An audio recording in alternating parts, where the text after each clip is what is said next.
ఇది దానికి ఏదో పేరు పెట్టారు. ఏం పేరు కదా, అన్నదాత సుఖీభవ. అది రేపు విడుదల చేయబోతున్నాను. అంటే ఒక సంవత్సరం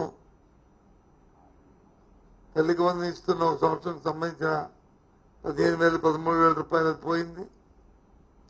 రేపు ఇవ్వబోయే అన్నదాత సుఖీభవ సంవత్సరంకి ఇవ్వాల్సిన 20,000 రూపాయలు ఉస్కాకి అయిపోయింది. అవి రెండు ఒత్తిడి చేస్తే అది కూడా అందుకే మేము చెప్పాం, మా నాలుగు మందం కాదు నీ మెల్ల వచ్చి ఇప్పిస్తామని చెప్పాం.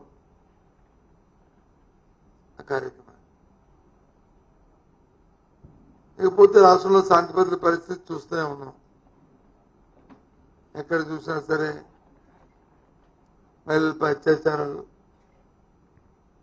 లేదు అంటే హత్యలు, గ్రామాల మీద హత్యలు ఇష్టరాజ్యంగా ఉన్నాయి. దాన్ని అరికట్టే సందర్భం లేదు. ప్రభుత్వం మీద కానీ ప్రభుత్వం మీద భక్తి లేదు, భయం లేదు. పోలీసు మీద భక్తి లేదు, భయం లేదు. ఆ రకంగా రాష్ట్రంలో తయారైంది. నిన్నటి రోజున మా నాయకుడు జగన్మోహన్ రెడ్డి గారు, మా అధ్యక్షుడు జగన్మోహన్ రెడ్డి గారు,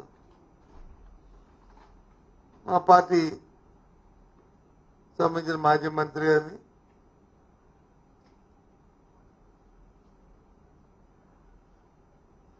చట్టవిరుద్ధంగా చట్టాన్ని చేతిలో తీసుకుని అక్రమ కేసులు పెట్టి అరెస్ట్ చేస్తే వారిని పరామర్శించడానికి వెళ్తే వచ్చిన ప్రపంచాన్ని జనం వస్తున్న ప్రజలు కార్యకర్తలు ఆయన చూడడానికి వస్తే, అలాగే మా గౌరవ మాజీ శాసనసభ్యులు ఆయన ఇంటి మీద దౌర్జన్యం జరిగితే వారిని చూడడానికి వెళ్తే వచ్చిన కార్యకర్తల్ని ప్రజల్ని ఏ విధంగా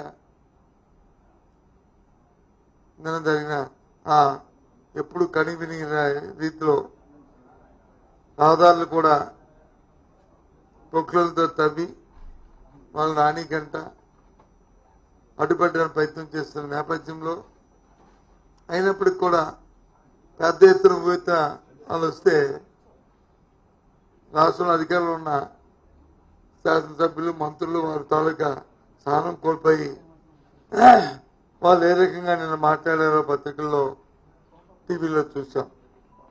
ఎందుకు అంత సహనం కోల్పోతున్నారో నాకు అర్థం అవట్లేదు. ఏ రకంగా మాట్లాడుతున్నారో అర్థం అవట్లేదు.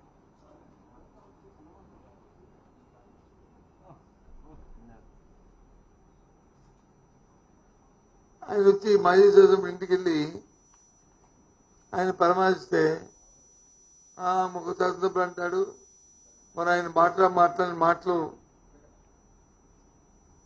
మరి మీకు తెలియదా, వాళ్ళు సమర్థిస్తారా అంటారు.